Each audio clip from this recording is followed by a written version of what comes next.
Esto es Cultura y Negociación, el podcast del CIAC.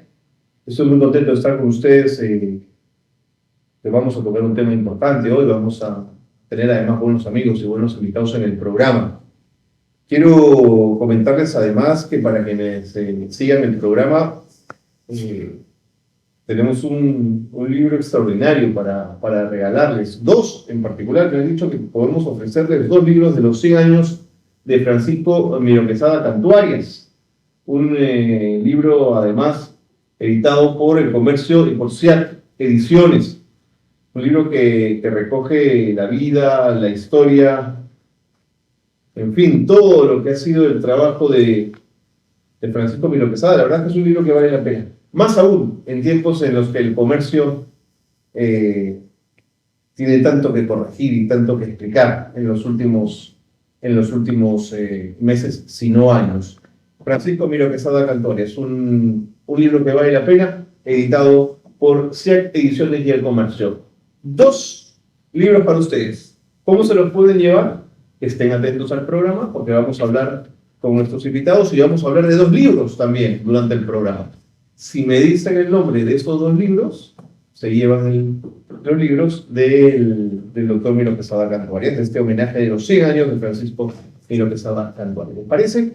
Entonces, más adelante les voy a hablar de esos 2 libros del doctor Aníbal Sierra Alta Ríos, que es nuestro anfitrión además, por supuesto, y uno de ellos además es sobre negociación política, que es uno de los temas que tenemos, de los que tenemos que hablar en el programa de hoy, más en estos días. Bueno, ¿qué nos convoca el día de hoy? Yo le he pedido a nuestros invitados que estén con nosotros, porque para mí siempre ha sido importante entender cuál es el peso de la opinión. ¿Por qué una opinión de un tercero es tan determinante en una sociedad? ¿Por qué algunas opiniones marcan un peso mayor que otras? ¿O por qué unas opiniones en un momento determinado son mucho más estructurantes que otras, definen un camino, incluso pueden marcar hasta el peso de una década, ¿no? No les hablo ya de ensayos, pero por ejemplo el editorial de un diario, la publicación en una revista. ¿Por qué la opinión tiene un peso tan importante? Y está con nosotros el doctor César Rodríguez Rabanal, psicoanalista, a quien cuando yo era muy joven, o no tan joven, pero sí más joven, lo veía en Canal N. Yo trabajaba al costado de él mientras con Max Hernández grababan un programa de análisis político / psicoanalítico. Don César, ¿cómo está? Bienvenido. Psicosocial se llama. Psicosocial. Le pusimos el nombre aludiendo a lo de él, la época. Bienvenido. Sí. Gracias por estar con nosotros. Sí, muy bien. Y está con nosotros Aníbal Sierra Alta Ríos, una persona a la que conozco hace poco, pero a la que he comenzado a admirar por su trabajo, por sus publicaciones, y porque a donde voy la gente me dice, vale la pena, el doctor Aníbal Sierra Alta, ¿cómo está?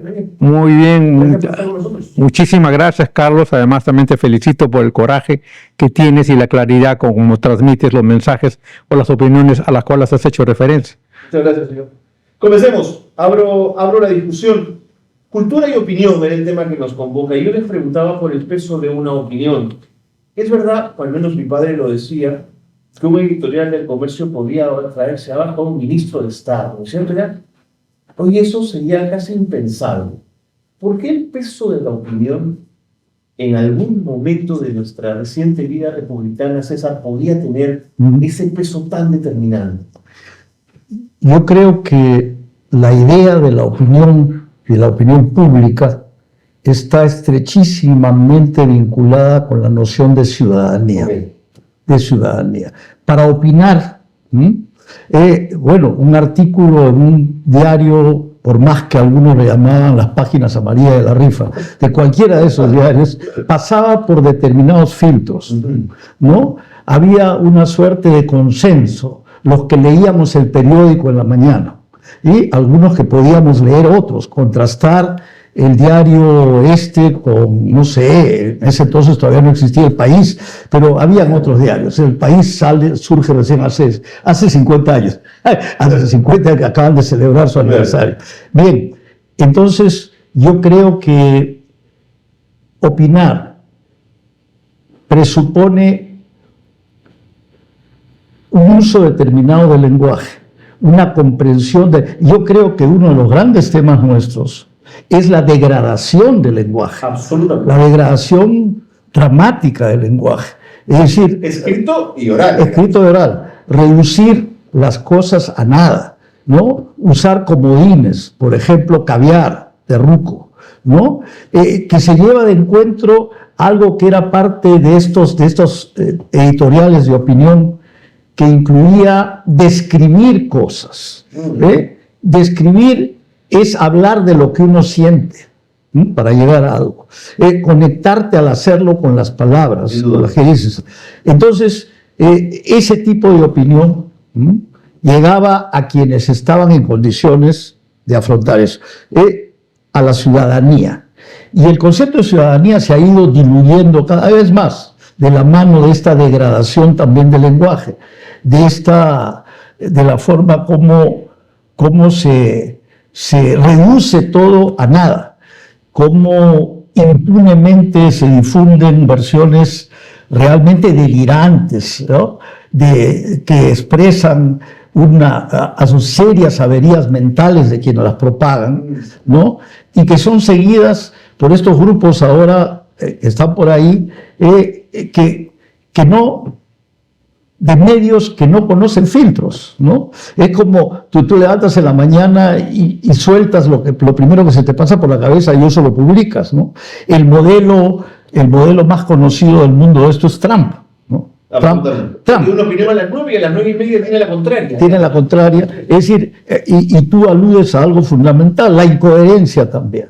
La incoherencia. Entonces, ¿cómo forjar opinión a partir de este modelo que es incoherente, que puede llegar a ser delirante y que goza de una absoluta impunidad, ¿no? Porque están a su vez, estos personajes están vinculados con los que detentan el poder económico, etc. Entonces yo creo que la opinión, y esto, como decías tú, un editorial del Comercio podía tumbarse a un ministro, ahora primero que el Comercio casi no existe, no existen los diarios, porque dice, yo leo regularmente El País hace muchos años, dice, ha saltado a las portadas de los periódicos algo. La visita del Ayuso a México, que fue a rendirle pleitesía a Hernán Cortés. Y digo, saltar a las portadas, eso es chino para nosotros. ¿Cuáles portadas? Pero para ejercer opinión, no quiero monopolizar la cosa, pero por ahí creo que va. De acuerdo. Sí. Por arriba, sí. Porque también hay que pensar, y meto esta cuña para darte la palabra, en el mundo del derecho, por ejemplo, del derecho constitucional, a veces a mí me sorprende que para un tema uno tiene 5 abogados con 5 opiniones diferentes, y uno dice, ¿es el derecho tan flexible y tan chicloso que puede uno encontrar 5 constitucionalistas para una sola cosa? Por favor, Aníbal. Carlos, has mencionado 2 referentes importantes en la vida política. 1, la opinión, y 2, cómo pueden cambiar las opiniones de los juristas hoy día constitucionalistas. La primera, en el mundo de la política, y creo que es lo que no se ha abordado en los últimos años en América Latina, en el mundo de la política lo más importante ni siquiera es la ley, ni siquiera la Constitución, es el poder. Y el poder, hay no solamente el poder económico, que es el que uno identifica con más facilidad, sino el poder tecnológico hoy día. ¿Quién controla y quién son los dueños de las plataformas electrónicas? Es un poder. Pero se ha mencionado el poder de la prensa. La prensa escrita efectivamente tenía un gran poder, porque era el único medio de comunicación entre el pueblo, que era más o menos culto, y la gran masa. Así es. Y entonces antes era la prensa escrita, que tenía un gran poder. La gran transmisora del conocimiento a las masas, ¿no es cierto? Efectivamente, eso era la gran prensa escrita. Pero hoy día con la revolución tecnológica, entonces han aparecido las redes, y por ahí aparecen los que son los influencers que generan un poder. Pues bien, aquí entonces entra en consideración, primero, el poder, en ese caso, de opinar, que se convierte en un poder rival del poder político y del poder económico. Pero luego la otra reflexión que tú estás haciendo es respecto a la forma como luego participan en la vida política. Bueno, Esto me lleva a considerar, mira, dos cuestiones adicionales. Primero es la cuestión de que se refiere a que ese poder, que es el poder de opinión, que es el último rezago que tiene el ciudadano de opinar, de gritar en la calle, ¿no? Que es la base de la democracia, porque al fin y al cabo, cuando una persona no tiene un medio o un canal donde expresarse, pues sale a la calle a gritar y protestar. Yo recuerdo muchos años atrás, y no muchos años, unos 20 años atrás, incluso o hasta ahora en Inglaterra, en Londres existe el famoso Hyde Park, donde uno va, se pone encima de una banca y da su opinión. Y no le pasa nada. Pero hoy día uno emite una opinión por las redes y te cae una avalancha de gente que te van a destrozar. Bueno, esa gente no es gratuita, no es tampoco espontánea. Sí. Yo conozco de muchas personas a quienes se les ha pagado durante la primera etapa de las elecciones para que armen estos equipos que se llaman trolls, destinados a destruir al otro. Y esto ya me lleva a mí al aspecto de la negociación, que es el tema al cual le he dedicado yo 40 años de mi vida. Porque la negociación empieza por reconocer la existencia del otro, no la destrucción de la otra persona. El otro como portador de derechos iguales a los Sin duda. Sí, el otro como un similar a ti. Un portador de... No como un contrario, sino como un similar a ti. Entonces, desde el momento que no reconoces al otro como una persona que tiene los mismos derechos, las mismas limitaciones que tú, en ese momento no estamos hablando de negociación, sino estamos hablando de imposición, donde yo quiero imponerme por encima de los demás. Y si esa persona tiene poder, pues entonces yo le bajo la moral a través de los ataques a su círculo familiar, a su capacidad, incluso a su pasado, porque se retrotrae para el presente circunstancias que uno va a haber realizado hace 20 o 30 años atrás. Y hoy mismo se habla en los países que controlan los medios de telecomunicación del derecho al olvido. Si yo a los 18 años fui rebelde, y toda persona a los 18 años tiene que serlo, porque hay que, como decía Luis Alberto Sánchez, hay que enamorarse y ser rebelde a los 18 años. Y quedarse hacia los 80 también. También. No tiene sentido. Pero en el caso de los 18 años, si no lo eres en esa edad rebelde, y no te enamoras tampoco a esa edad, terminas por ser un viejo verde y un renegado social. Entonces, esas personas que salen a expresar su opinión, luego son destrozadas por los trolls. Y ahí viene el derecho al olvido, ¿no? Lo que yo hice hace 30, 40 años quedó en el olvido, pero no, queda en las nubes y te lo traen luego y te lo enrostran. Y te dicen, tú hiciste tal cosa hace 20 o 30 años. Ahora, simplemente para decir algo ligeramente provocador. Carlos se refirió a cómo resulta posible que puedan existir 5 opiniones diferentes de constitucionalistas o de penalistas o lo que se llama. Es decir, no solo que hayan 5 opiniones, sino que hayan 5, 10 y 20 de estos personajes que desenfrenadamente tratan de opinar y que se han convertido en primadonas. Es decir, va de la mano de esta degradación del lenguaje, ¿no? Ha ido en ascenso, ¿no? La hegemonía, el protagonismo de tus colegas, de muchos de ellos, que opinan sobre lo que sea, opinan sobre cualquier... Entonces, qué aburrido, que la ley tal se interpreta de todas maneras, y ya lo oí 2 veces, 3 veces, yo apago, yo no tengo televisión en mi casa, no la tengo, pero sí YouTube, y ahí te veo a ti, y otra vez el programa de él, a propósito de la memoria, que es un tema central en lo nuestro, o sea, lo opuesto del olvido, de recolectar todos. Con memoria recordamos también, por ejemplo, las épocas, para plantear tu cuestión inicial, para repetir esta, la opinión de un editorial del Comercio podía tumbarse ahí. Pero hay que tener ya memoria para acordarse de eso, para encontrar en líneas como salta las portadas de los periódicos. ¿Pero qué portadas de los periódicos hay? Pasamos todos por la época, un periodo funesto nuestro, de los periódicos chicha, ¿de acuerdo? Que eran las portadas en los kioscos. ¿Te acuerdas?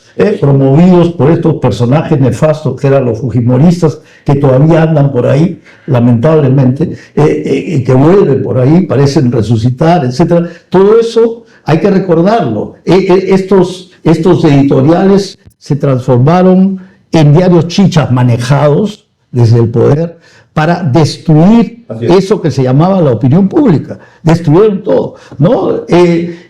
Falsedades, cosas terribles que se opinaban sobre los demás, etcétera, etcétera. Pero también el protagonismo desmedido de algunos juristas, que son además algo que es promovido también por los medios, promovidos para opinar de todo. Entonces hay programas que pueden durar 1 hora o media hora donde se discute entre el señor tal, que entre tanto es una figura mediática.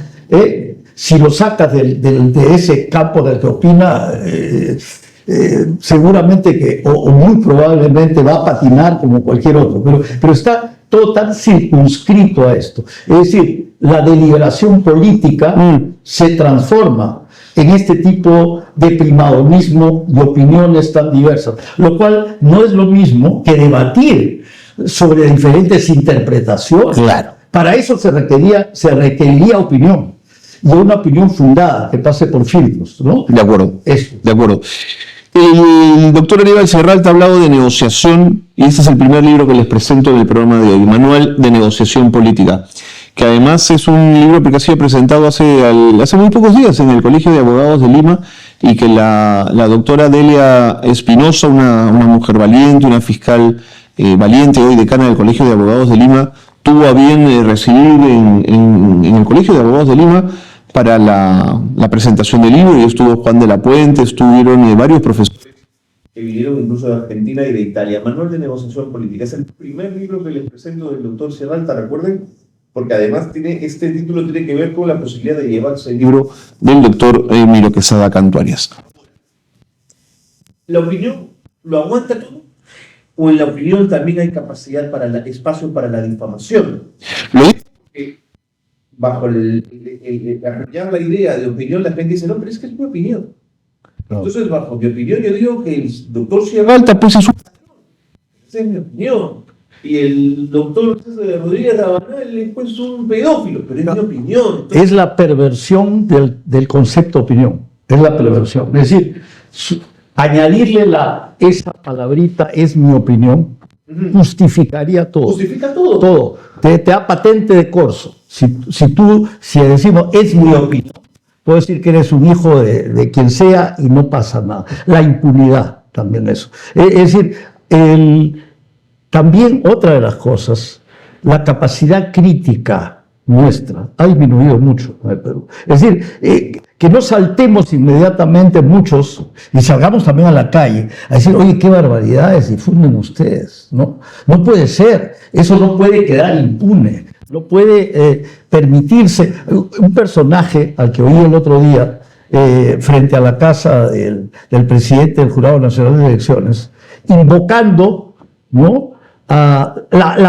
la memoria, el memorioso, en el sentido perverso de la palabra, dijo, en el año 1973, en Chile, los militares sacaron el cadáver de Allende, y los militares obraron de esa manera porque había un pueblo valiente, dijo, imagínate, había la perversión más absoluta de esa. Y ese personaje está todavía en los mítines de todos lados. A ese ya tendría que tener 80 grilletes y haberlo. No existe. Entonces, respuesta a ese nivel es muy raro, ¿verdad? Sí. Como porque la policía debería entrar en un set de televisión y detener a todos aquellos que dan el golpe de Estado. Pero eso es llamado a la insurgencia. Claro, es la transformación también perversa de la memoria. Es la tergiversación del recuerdo, del pasado, ¿no? Es decir, a Allende lo sacan como modelo de algo, cadáver de ahí. Y gracias a que el pueblo presionó a los militares para cumplir su cometido. Y lo dice en un momento como el nuestro ahora, ¿ya?, que con alusiones absolutamente obvias, ¿ya?, explícitas. Y no... Qué simpático, o qué simpático, qué antipático, a lo más, pero no pasamos de eso. En lugar de gritar y salir y ir a tomar de nuevo Lima, ¿no?, de alguna manera, es una cosa eso. Sí. Aníbal, cuando votamos el 12 de abril, expresamos una opinión política, damos un sentido político a nuestro espacio, a nuestra mirada ciudadana. Cuando López Aliaga quiere desconocer la elección y desconocer el voto de miles de ciudadanos, ¿no te genera a ti la sensación que hay un elemento de invalidación del otro como ciudadano? Es decir, tu voto no vale, tu voto tiene menos valor que el mío, digamos. ¿Algo de eso no te genera, no te hace ruido? Yo creo que has hecho referencia a algo que acaba de comentar César, que es el político, que yo lo menciono en el libro, que lo clasifico como el desorbitado, y que los psicoanalistas, esto me entenderá más César, los psicoanalistas le llaman el narcisismo. Lo que ocurre es que en nuestra realidad cultural, el narciso es la persona que se mira al espejo y se siente bonito. Entonces le damos nosotros una connotación lírica del que es narciso. Pero en el mundo psicoanalítico es una cosa más grave. No es el tipo que se siente bonito, sino que a la vez desprecia a todos los demás. Entonces yo lo llamo como el sobredimensionado, que en el teatro es el sobreactuado. La persona que se siente Dios y porque está por encima de todo lo demás y destruye a todos. Esa es la primera reflexión que me suscita el comentario previo que acaba de señalar César. El otro es respecto del mundo del constitucionalismo. Efectivamente, hoy día creo que la vida política ha sido secuestrada por mis distinguidos colegas, los llamados constitucionalistas. Y ha sido secuestrado porque hoy día se impone la Constitución como la Biblia o el Corán, debajo del cual debe de estructurarte de toda la sociedad. Y como me lo dijo alguna vez un viejo profesor en la Universidad Católica, la Constitución está al servicio del pueblo y no al revés. El pueblo no está al servicio de la Constitución.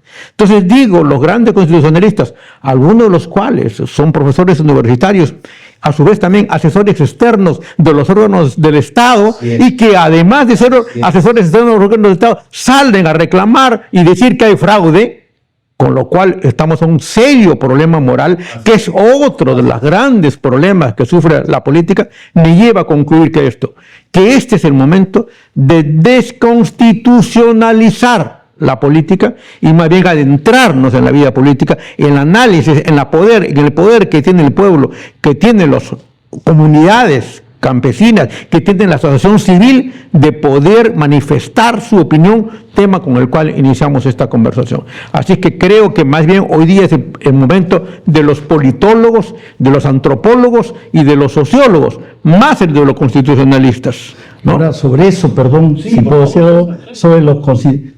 Hay un término, un concepto que acuñó Jürgen Habermas, que me parece genial a propósito de la Constitución. Él se refiere al patriotismo constitucional. Es decir, la fidelidad con la Constitución. No que tú eres peruano, que tú eres chileno, que tú no. El patriotismo constitucional. Y respecto de esto y la memoria, ¿no? Cuando dices las barbaridades de López Aliaga, cómo se llaman todos estos, que esto tiene antecedentes recientes. Un compatriota nuestro, siempre, realmente notable, Mario Vargas Llosa, opinaba que había que votar bien. Había que votar bien, no votes por él. Y ese señor... Mis compatriotas se han equivocado. Se han equivocado, han votado por los cholos. Lo que no dijo Vargas, no Llosa. Todo esto. Y fue a hacer campaña a Chile. ¿De acuerdo? A campaña por el nazi Kast, por el hijo de este nazi fugado de Alemania. Sí, y en Ecuador. Es decir, la derecha excesiva, la derecha echada al monte, ¿ya? Fue acompañada ya en ese entonces y estuvo vinculado con el llamado Foro de Madrid, la Carta de Madrid, etcétera, etcétera, Abascal, Vox, Trump, toda esta gente. Eso antecede a lo de ahora. Ahora nos encontramos con este señor que, bueno, ya, no creo que valga la pena perder demasiadas palabras sobre el actual. Lo conocemos todos. Es realmente delirante todo lo que quiera. Pero hay antecedentes de esto, inclusive expresados así en términos de opinión con toda la autoridad de uno de nuestros propios nobles, lo cual no significa desconocer la calidad del gran escritor Vargas Llosa y todo lo que quiera, pero ese señor decía que hay que votar bien, que no hay Y esto, si sigues con eso, porque tú empezaste con el reconocimiento del voto, no votes por esos cholos de mierda. Pero claro, por esos cholos de mierda. No, eso era. Ya estaba ahí instalado. Y eso es lo que la gente te dice. Está este Sánchez, ¿quién es este? ¿No? El asombro de las personas que constatan que hay un sector del Perú, ¿no?, que de pronto reconoce en el sombrero algo que trasciende largamente la doctrina, ¿no?, que se identifica con esto que es tan obvio, tan elemental. ¿Nos sorprende eso? ¿No es lo natural que ellos siempre deberían ganar? Así es. Para que todos podamos ganar de otra manera, inclusive los que se sienten perjudicados. Sin duda. Sí. No nos queda mucho tiempo, pero quiero presentar este otro libro de la colección de ediciones SIAC, y editado por Marcial Pons, Lobby y Think Tank. Explícame un poquito el concepto de Think Tank, Aníbal, mientras presentamos el libro que estamos viendo aquí en pantalla. Con mucho gusto. Bueno, su traducción literal es tanque de ideas. Y efectivamente a lo que se mencionó, o lo que ha tomado una gran parte de este programa, es la opinión. Pues bien, yo creo que la democracia justamente es eso. La democracia no es un recuento de votos. La democracia no es una suma de mayorías con minorías. La democracia es un diálogo permanente, es una confrontación de ideas, es una exposición, es escuchar la opinión de uno para saber hacia dónde se orienta y plantearle la mía. Eso es la democracia. Y pues bien, entonces yo hago mención de los think tanks con los primeros tanques de pensamiento que se han constituido en el mundo y se han constituido después de los años 60. Los primeros grandes tanques de pensamiento están en la cultura americana. Los estadounidenses crearon los primeros centros de pensamiento con muchos recursos de parte del Estado, muchos recursos del sector privado. También en el caso de Europa, pero en Estados Unidos son los más grandes think tanks que hay en el mundo y que reciben un financiamiento de las entidades del Estado y sobre todo del sector privado, ¿no? En nuestro país no hay un think tank que podamos identificarlo, tal vez el Instituto de Estudios Peruanos, GRADE en su momento y DESCO también serían los únicos tres que tendrían la calidad de mencionarse. Porque un think tank debe tener tres consideraciones. Primero, dedicarse a la investigación, o sea, grandes recursos de la investigación independiente en el campo social y en el campo político y económico. Segundo, tener un cuerpo de investigadores permanentes, estables. Y tercero, tener trascendencia a través de las redes sociales. Claro. Y de eso solamente calificarían tres. El resto no podrían calificarse en el Perú como think tank, ni siquiera las universidades. Que dígase de paso, las universidades en el Perú es una expresión del exceso de privatización que ha ocurrido en el Perú en los últimos 20 años. Hoy día los partidos políticos son empresas privadas, dueños de un cacique, que no los expulsa el partido, sino los despide, como si fuera una relación laboral. Dos, las universidades son empresas privadas donde cuál es el fundador, hace un monumento a él y un pequeño busto al nombre de la universidad, ¿no? Y tercero, el tema de la salud. No solamente el tema de salud, sino el tema, por ejemplo, de la propiedad. Se habla en nuestro país el concepto de propiedad. Para nosotros que somos un país pobre, por ejemplo, propiedad o propietario es la persona que tiene su casita, su departamento y su carro. Ese es un hombre rico. Y no lo es.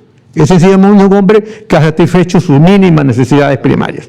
El concepto de propiedad es más grande para la cultura anglosajona, porque ellos no tienen ningún inmueble, pero son dueños, por ejemplo, de las plataformas virtuales. No tienen ningún inmueble, pero son dueños de los copyrights. No tienen ningún inmueble, pero son dueños de todos los aspectos tecnológicos. Entonces los conceptos de propiedad son distintos para el mundo del hemisferio del norte como para el hemisferio del sur. Entonces cuando se habla de defensa de la propiedad, oye, ¿de qué propiedad estamos hablando? De acuerdo. Bueno, ese es un libro entonces que se pregunta quién influye realmente en las decisiones públicas.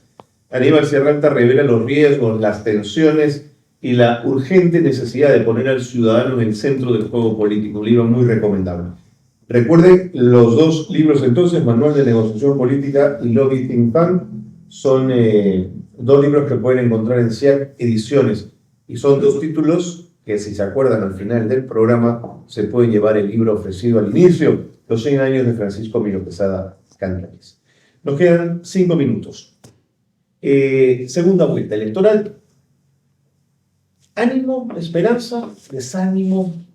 Yo diría ánimo y esperanza. Ánimo y esperanza. Ánimo y esperanza, ¿por qué?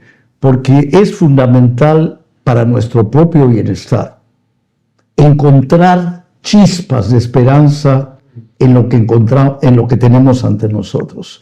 Es decir, no el optimismo ingenuo, ¿no? Compadre, todo va a salir bien, no te preocupes, Sí, todo, no ese optimismo tontuno, sino, por ejemplo, que esta segunda vuelta pudiera, ojalá sea así, ayudarnos a desarrollar consensos entre las fuerzas potencialmente democráticas del Perú para evitar la perpetuación de esto nefasto que tenemos aquí, que es el fujimorismo y sus cohortes, por ejemplo.